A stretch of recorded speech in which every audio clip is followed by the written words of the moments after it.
ሰላም እንዴት ናችሁ? በሀገራችን የሚሰሩ የባህል አልባሳቶች ምን ያክል ተወዳጅ መሆናቸው ይታወቃል። ስሜ ታደሰ ጸጋዬ ይባላል። ከ8 ዓመታት በላይ የባህል ልብስ ስፌት ላይ ሰርቼ አውቃለሁ። ከብዙ ሸማኔዎች ጋርም የመገናኘት እድሉን አግኝቻለሁ። ሸማኔዎቹ 100% የሚባል ደረጃ በሰው ኃይል ያመርታሉ። በዛ ምክንያት ከፍተኛ የሆነ የጨርቅ እጥረት ያጋጥመናል። ለዛም ነው ይሄንን ማሽን ለመስራት የተነሳሳ ነው። ይሄ ማሽን ለማምረት ሙሉ በሙሉ ሀገር ውስጥ በሚገኝ ግብአት የሚመረት ሲሆን በቂ መለወጫዎች አሉ። ለብዙዎች የስራ እድልን ይፈጥራል። ፈጣን ነው። በተጨማሪም በሀገር ውስጥ ቆጣሪ መስራቱ ደግሞ ተመራጭ ያደርገዋል። በቤት ቆጣሪ መስራቱ ማለት ነው። ከዚህ ሙያ ውጪ ያሉትን ሰዎች በቀላሉ በትንሽ ስልጠና ብቻ ወደዚህ ስራ እንዲገቡ ማድረግ የሚያስችልበት የባህል ልብሳችንን ወደ ውጪ እንድናስተዋውቅና በቂ የሆነ የባህል ልብስ ምርት እንዲኖረን ይረዳናል ብለን እናስባለን። ይዘን የመጣነው ማሽን ይሄንን ነው። በሳምፕል ደረጃ ነው ለጊዜው የሞከርነው። ኦፊሳችን ላይ መገጣጠምና አንዳንድ ስራዎችን ፊኒሺንግ ስራዎችን ሰርተን ወደ ገበያ የምናወጣበትን መንገድ ነው ይዘን የመጣነው እኛ። ቪዲዮ ላይ የሚታየው ይሄ ማሽን ነው።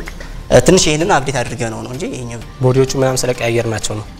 እዚህ ላይ ስፋቱ ስንት ነው? እንደዚህ አርብ ነው የሚባለው አይደል? አርቡ እቺኛዋ ለጊዜው ትንሽ በዚህ መጠን የተሰራነት እኛ ወደፊት እንሰራለን ብለን ያሰብነው እስከ ሜትር ከ50 ድረስ የሚያመርት ነው። ሸማኔዎቹ ደግሞ የሚያመርቱት አርባቸው እስከ 75 ሳንቲም ድረስ ነው። ያው እጅ ስለማይደርስ ብዙ ጊዜ እስከ 75 ሳንቲም ድረስ ብቻ ነው የማምረት አቅም ያላቸው። ስለዚህ የእነሱን እጥፍ ነው የሚያመርተው ማለት ነው። አንድ ሸማኔ በቀን ሚኒመም እስከ 24 ሜትር ወይም እስከ 25 ሜትር ነው ጎበዝ የሚባል ሸማኔ ሊያመርት የሚችለው። ነገር ግን እኛ ማሽን በቀን እስከ 50 ሜትር ድረስ ያመርታል ብለን ነው እንደቅድ ያዝነው። ጎኑ ደግሞ ሰፋም ስለሚል የእነሱን 4 እጥፍ ያህል ማምረት ያስችላል ማለት ነው። ማሽናችሁ ዋጋው ስንት ነው? የሚሸጥበት ስንት ወጪ አደረጋችሁ? አሁን ይሄን ማሽን ለመስራት 150 ሺህ ብር ይፈጃል። እኛ ግን ለመሸጥ ያሰብነው ደግሞ 250 ሺህ ብር ነው። አሁን ይሄ ማሽን ሙሉ በሙሉ ሀገር ውስጥ በሚገኙ ጥሬ ዕቃዎች የተሰራ ነው ብለሃል። እነኚህ ጊሮች በጣም የተለያዩ ጊሮች እርስ በርስ ድራይቭ የሚደረጉ ጊሮች ናቸውና እንደውም አንዳንዶቹ ቀጥታ ያሉ ስፐር ጊሮች ሳይሆኑ ሄሊካል ጊሮች ናቸው። የፕላስቲክ ጊሮች ትክክል። ሀገር ውስጥ የታሰራቸው አሁን እንደዚህ ያገኛሉ ከፕሪንተሮች ማሽን ላይ ምናምን ናቸው። ለምሳሌ ሀዲድ ማኑፋክቸሪንግ አለ። ከዛ ጋር አውርተናቸው ጥርሶቹን የሚያመርቱልን ማለት ነው። ግን እኛ ጥርሶቹን ለማስቆረጥ ነው ያሰብነው። በሴንሲ የሚቆረጡና ያው በሞልድ የሚሰሩ ነገሮች ናቸው ማለት ነው። ይሰራል እንደ ይሄ ይሰራል። ተፈናጥሮ እንዳይመታን እንጂ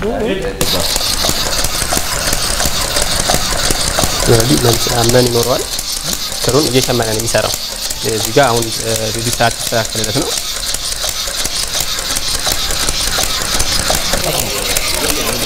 እየሰራ እዚህ ጠቀልላል ከዚህ እየፈታ ማለት ነው። ኦኬ ከፕሪንተር ላይ የተወሰኑትን ወሰዳችሁ። ሌላውን ቃስ ከተለያየ ቦታዎች የገዛን ኩሽኔንት ነው የተጠቀምነው። ትልቅ ማሽን አይታችሁ ነበር የዚህ አይነት? በደንብ አይተናል። ሀሳብ ከዛ ነው ወሰዳችሁት?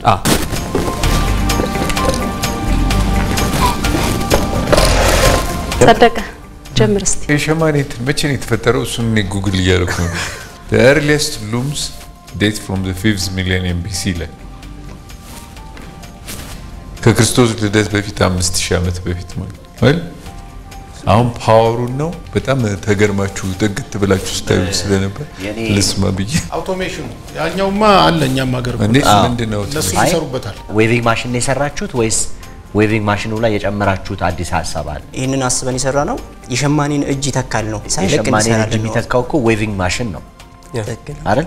ዌቪንግ ማሽን ደግሞ እኛ ሀገር አንጠቀመውም እንጂ ሽመና ስራ ላይ ሌላ ማሽን እኮ አለ። ዌቪንግ ማሽን ብዙ ጊዜ በሽመና ሙያ ላይ የሚሰሩ ሰዎች አቅም የሚባል ነገር ብዙም ላይኖራቸው ይችላል። ስለዚህ ኖርማል እንዳለው እዛው ቤት እንደሚሰሩት ማሽኑን ብቻ በመተካት እዛው እንዲሰሩ ለማድረግ ነው። በዝቅተኛ ፓወር አይታችሁ ታውቃላችሁ? ዌቪንግ ማሽን አይተናል። የት አይታችኋል? ከውጭ የሚመጣው ነው እኛ የምናውቀው። ከውጭ የሚመጣውን አይታችሁ ታውቃላችሁ? ከውጭ የሚመጣው ማሽን በቅርበት የምናውቀው ሰው ቤተሰብ ስላለን እኛ አባታችን ስላለን እሱን ማሽን ነው የታካችሁት የሰራችሁት? እና ይሄንን እሱን አፕዴት ያደረገው ምንድነው ያ ምንድነው በፋብሪካ ደረጃ ነው የሚሰራው። ፓወር ይፈልጋል። ይሄ ግን በቀላል ፓወር ቤታችን ውስጥ መስራት እንችላለን። እዚህ ውስጥ ያጠቀማችኋቸው ኮምፖነንቶች ምንድን ናቸው? ዋነኛ ጊሮች ናቸው። ጊሮች ናቸው። ጊርና ኩሽኔንት ነው ተጠቅመው ዋናው ሲሰሩ ስንት በስንት ይሆናል? 1 ሜትር ከ50 ማለት ነው። ያው የተጠቀምናቸው ነገሮች ጣውላ ምናምን ናቸው። እዚህ ጋር ለማሳያት ነው ሳምፕሎች ናቸው። ብረት ነው ተጠቀመው። እዛ ግን ብረት ነው የምንጠቀመው። ያንዳንዱ አሁን እነዚህ በእጅ የተሰሩ ናቸው። ሽቦዎች ምናምን የተጠቀምናቸው።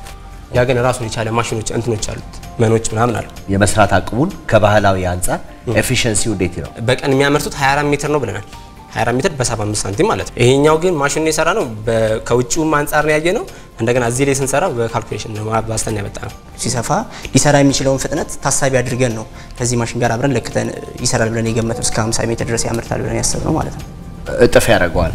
እጥፍ ያደርገዋል። ይሄ ዌቪንግ ማሽን ከውጭ ካለው ጋር ወዳድራችሁ ዋጋው እንዴት ነው? የውጭው ያው በሚሊዮን ነው የሚሸጠው። ግለሰብ ያንን ተክሎት መስራት አይችልም በቤቱ እና ቦታም ይፈልጋል። ስለዚህ እናንተ ዋናው እንትን ኮምፓክት የሆነ ቤት ውስጥ ፊት የሚያደርግ ዋጋው ሪሌቲቭሊ ከውጭ ካለው አንፃር ዝቅ ያለ በቤት ቆጣሪ የሚሰራ መሆኑ ነው እናንተ ለየት የሚያደርገው። የእጅ ሽመና እንግዲህ ራሱ የሚመረጥበት ምክንያት አለ አይደለ? በእጅ የተሸመነው ውጤትና በማሽን የሚወጣው አንድ አይነት ነው ወይ? ማሽኑ ላይ እንደምንሰጠው አጀስትመንት ይለያል። እንደውም ግን የተሻለው እንደውም የማሽን ነው ብዬ ነው የማስበው። እኔ አሁን እንደውም ያ ከአንድ ሸማኔ ደውላ ይለያያል የሚሰጡን ጨርቅ ማለት ነው ጥራቱ። ይሄ ግን አንድ በሰጠነው አጀስትመንት ምንም አይነት የጨርቅ ልዩነት ሳያመጣ ያመርትልናል ብዬ አስባለሁ ይሄ ማሽን ማለት ነው በስትክክል። ይሄ ሞዴል ነው አይደል? ይሄ ሞዴል ነው። ለምን ደግሞ ሞዴሉን ይሰራችሁ? ያኛው ትንሽ አቅም ይፈልጋል። ቢያንስ ለአንድ ማሽን እስከ 150 ሺህ ብር ይጠይቀናል ለማምረት ማለት ነው። ይኸውልህ ብዙ ጊዜ ሞዴል የሚሰራው ኮንሴፕትን ፕሩቭ ለማድረግ ወደ ፕሮቶታይፕ ከመሄዱ በፊት ማለት በድሮይንግ ትሰራዋለህ። አሁን እንደውም 3D ሞዴሊንግ ይሰራል አይደል? 15 ትሆናለች እቺ እቺኛው 10 ሳንቲም አሁን የእናንተ 10 ሞዴል የሚያደርገው 1 ከ50 አርብን ነው ማለት ነው አይደል? አሁን እዛች ውስጥ ያለችው ቢሪንግ በፋቲግ ፌል የምታደርግ ከሆነ ስንት ጊዜ ተሽከርክራ ነው ፌል የምታደርገው ብለህ ያንን ስፔሲፋይ ለማድረግ በፋቲግ ፌል የሚያደርገውን ነገር ግማሹ በቴንሽን፣ ግማሹ በኮምፕሬሽን፣ ግማሹ በኢምፓክት፣ ግማሹ በፋቲግ በተለያዩ ነገሮች ፌል ያደርጋል አይደል? ያንን ለመረዳት ነው። አሁን ይህንን ለዘመናት የቆየ ለሚሌኒያ የቆየ ኮንሴፕት ፕሩቭ ማድረግ አያስፈልግም እዚህ ላይ አይደል? ይህን ማቴማቲካል ሞዴል በመጠቀም እነዚህ ኮምፖነንቶች እዚህ ውስጥ ያሉት ኮምፖነንቶች በሀገር ውስጥ ቢሰሩና ከውጭ ሲመጡ ምንድነው ልዩነታቸው የሚለውን ነገር ለማመዛዘን ይቻል ነበር። ስለዚህ ሞዴሉ የሚጠቅማችሁ እንደመሰለኝ እኔ እንግዲህ እንደዚህ የደከማችሁበት ነገር ስለሆነ የሚጠቅማችሁ ስራውን ራሱ ኮንሴፕቱን ግራስፕ ለማድረግ አልተረዳችሁበት። ይሄን ስትሰሩ ነው የተረዳችሁት ማለት ነው።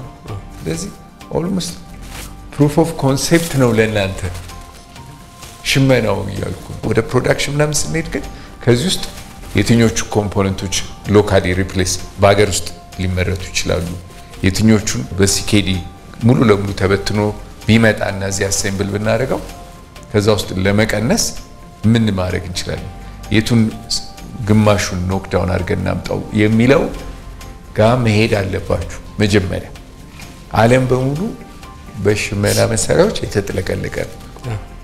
የሰው ልጆች ሁለቱ ቀዳሚ የሆኑት ኢንዱስትሪዎች ልብስና ቅጥቀጣ ናቸው፣ ብረት። ስለዚህ እነዚህ ነገሮች የዛን ያህል አሁን እንደገና ኢንቨንት አድርገናቸው ብንገባባቸው የዛን ያህል ችግር የሚፈቱ ወይም አዋጪ በሆነ መንገድ ነገ ቢዝነስ የሚሰሩ ነገሮች አይመስሉኝም። ይሄን ለመስራት ምን ያህል ጊዜ ፈጀባችሁ? ታይሚንጉን ለማምጣት ነው እንጂ ማሽኑ ብዙም አያቆየም። ምን ነው የሚባሉት ወደ ላይ ታች የሚሉት እሱን ራሱ ያንን እዛ ጋር ያለ ካምሻፍት አለ አንድ ወደ ታች ኤክሰንትሪክ የሆነ ሙቭመንት አላቸው እነሱን ለማምጣት እንደገና ማለት እርስ በርስ መወርወሪያው ደግሞ አለ አይደለም መምቻዎቹ እዚህ ጋር ስለዚህ እሱን በሙሉ ታይሚንጉን ለማስተካከል እዛ ቀድም ያየናቸው ቼን ኦፍ ጊርስ ወይም እርስ በርስ የተያያዙ ጊሮችን የነሱ ሬሾ መመጠን ያስፈልጋል። አሁን ይሄን ሞዴል ላይ እንደዚህ ካወቃችሁት ቀድም ላይ እንትን ያለኝ ነገር ምንድነው በሲኤንሲ ጊሮቹን ማስቆረጥ እንችላለን ያላችሁት ነገር አንድ ነገር ነው። ማን ይገዛናል ብላችሁ ነው አሁን ታስቡት? መጨረሻ ላይ ማሽን ነው የምትሸጡት አይደል? 250 ሺህ ነው ያንዱ ዋጋ ያላችሁት የተመናችሁት 150 ሺህ ብር ወጪ ያስወጣችኋል፣ በ250 ሺህ እንሸጣለን ነው። አሁን ያሉት ሸማኔዎች በ250 ሺህ ይሄን ማሽን መግዛት ይችላሉ? ሸማኔዎች ይሄንን ብድር አውጥተው የመግዛት አቅም ላይኖራቸው ይችላል። ብድር በሚያመቻቹ አማካኝነት በእንደዚህ አይነት መንገድ መግዛት እንዲችሉ አድርገን እናቀርብላቸው ገበያ ላይ። ግን ደግሞ ፋሽን ዲዛይነር ላይ ደግሞ የሚሰሩ ሰዎችም ደግሞ አሉ፣ ይሄን ነገር መጠቀም የሚፈልጉ ሰዎች። እነዛ ሰዎችም ደግሞ ያንን የመግዛት አቅም ይኖራቸዋል። እዚህ በፊት ይሄንን ማሽን ማህበራዊ እንዲያደይ ምናምን ለቀናት ነበር። በዛ ማካኝነት ብዙ እንትን ነበር ፍላጎት ነበር በሰውም ዘንድ ማለት ነው። በስራ አጋጣሚ የማገኛቸውን ሰዎች ምናምን ያው ጥሩ ፊድባክ አላቸው። ይሄን አሁን ለምሳሌ ሸማኔ የሚሰራው 75 ሴንቲሜትር ድረስ ብላችኋል አይደል? አዎ። ስለዚህ አሁን እናንተ ሜትር ከ50 ወይም ደግሞ 150 ሴንቲሜትር ለሚሆነው ነው 150 ሺህ ብር ያወጣል ያላችሁት 75 ቢሆን ፕሮፖርሽናሊ ብንወስደው 75 ሺህ አካባቢ ያልቅ ጎኑን ነው እንጂ የምናጠባው ሲስተሞቹን አንቀንሳቸው እሺ ሲስተሞቹ እንዳሉ ናቸው ጎበዝ ልክ ነህ ስለዚህ ጎኑን ነው የምናጠባው የተወሰነ ዲስካውንት ይኖረዋል ማለት ነው ሜካኒዝሙ ባይቀየርም የዚህ ድራይቪንግ ሲስተሙ ምናምን ስለማይቀየር እንዳለ በግማሽ አይወርድም ግን የተወሰነ ብረት ምናምን ስለሚቀናንስ ዲስካውንት ያልክ ነው እሱ ለመስራት ምን ያህል ጊዜ ይፈጅባቸዋል እኛ አላሰብም እንደ እቅድ ያዝነው ምክንያቱም እስከ ሜትር ከ50 ድረስ ነው እኛ ጨርቁን ለማምረት እቅድ ያዝነው ይሄን ፕሮግራም ያየ ሰው ኦኬ እኔ 150 ሺህ ብር ከሆነ ይሄ ነገር የሚያስወጣው እያየሁኝ ከስር ሰጣችኋለሁ ቢልና ፈንድ ቢያረጋችሁ ማለት ነው እና መጨረሻ 250 ሺህ ገዛችኋለሁ ቢላችሁ በምን ያህል ጊዜ ታደርሱለታላችሁ ቢበዛ አንድ ወር ራሱ አይፈጅም ይሄ ምን ያህል ጊዜ ፈጀባችሁ ይሄ ከስራ ጋር ነው ምን ያህል ጊዜ ፈጀባችሁ ይሄ ከ3 ወር እስከ 4 ወር የእቺኛዋ ብቻ ማለት ነው ሞዲፋይ ሳረጋት ማለት ነው እቺኛዋ የመጀመሪያዋ ግን ብዙ ፈጅታለች ሶስተኛውን የምንጠብቀው እንግዲህ ትልቅ የሆነ ነገር ነው ትልቅ የሆነ ነገር ምን ያህል ጊዜ ፈጃል እሱ አብዛኛው ፓርት ተጋጣሚ ማሽን ስለሆነ አንድ ሳምንት የሞላ ላይፈጅብን ይችላል ስለዚህ አንድ ሰው የዚህ አይነት ስራ በ3 ሳምንት ጊዜ ውስጥ አድርሱልኝ ቢላችሁ በደንብ ዘንጣችሁ ታደርሳላችሁ ማለት ነው በሚከላ በዚች በማሽን በጣም ደስተኛ ነኝ እናንተ የሸማኔ ልጆች እንደመሆናችሁ መጠን በደንብ ሰፋ አርጋችሁ ሸማኔዎችን እያነጋገራችሁ ለዚች ፕሮዳክት ያለውን ፍላጎት ዲማንድ ማጥናት ብትችሉ አንድ ችግር መፍታቱ ብቻ አይደለም ችግር ይፈታል ኦፍ ኮርስ ግን ብዙ ሰው ከለመደው ስራ ለመውጣት አዲስ ቴክኖሎጂን ተቀብሎ ተግባር ላይ የማድረጉ ነገር ትንሽ ጊዜ የሚፈጅ ነው ብዙ ጊዜ ስለዚህ እሱን ብታጠኑ አንድ ሁለተኛ ማሽኑ ውድ እንደመሆኑ መጠን ላንድ ሸማኔ እናንተ ራሱ ማሽኖችን ተክላችሁ አገልግሎት መስጠት የሚችል ሞዴልን ብትፈጥሩ ማሽኑንም ሽጡ አገልግሎትም የሚሰጥ ወርክሾፕ እሱንም አስቡበት ለወደፊት በእጅ የተመረተውን እሱን በጣም ቫልዩ የሚሰጠው ማህበረሰብ አለ እንትን አይደለም ይሄ በማሽን መመረቱ ጉዳይ አይደለም ተመሳሳይ ፕሮዳክት ነው የሚወጣው የሚለውም አይደለም ግን በእጅ የወጣውን ፕሮዳክት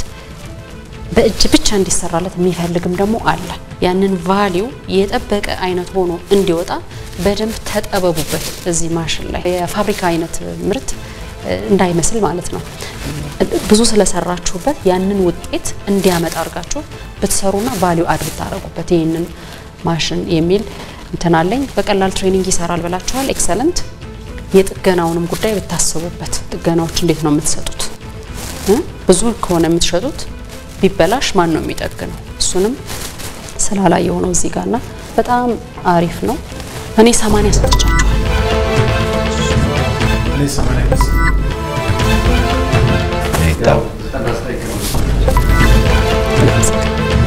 በጣም ብዙ ነው የደከማችሁት ምንም ድካማችሁን እያየሁኝ እንዴት አድርጌ እንደማበረታታችሁ ማሰብ ይከብደኛል መበረታታት የሌለባቸው ደግሞ ነገሮች አሉ የቆዩ ሐሳቦችን ላይ ጊዜ መፍጨት ብሩህ አእምሮን ጉልበትን ገንዘብን ያጠፋል በእንግሊዝኛ reinventing the wheel የሚባለው ነገር ከስልጣኔ ቀዳሚ ነገሮች አንዱ ዊል አይደለ በሞቢሊቲ ሰርክልንስ የፈጠሯት ማለት ዊል ዝም ብሎ ሰርክል ማድረግ አይቻልም ስፖክ ካላረክ አይደል እሷን መጀመሪያ ያሰብ reinventing the wheel ከሷን በፊት ራሱ ጠፍጣፋውን ነገር ሰርክል በማድረግ ነው አይደል ጋሪ ምናምን የተቻለው ግን አሁንም ጋሪ ብርቅዬ የሆነባቸው አካባቢዎች አሉ ዓለም ላይ እና እንደዛ አይነት ነገር ላይ ጊዜያችሁን አታባክኑ ነው የሚለው ግሬዲንግ እሱን ነው የሚናገረው ሸማኔው በጉልበት የሚያባክነውን ጉልበት ሞተራይዝ ማድረጊያ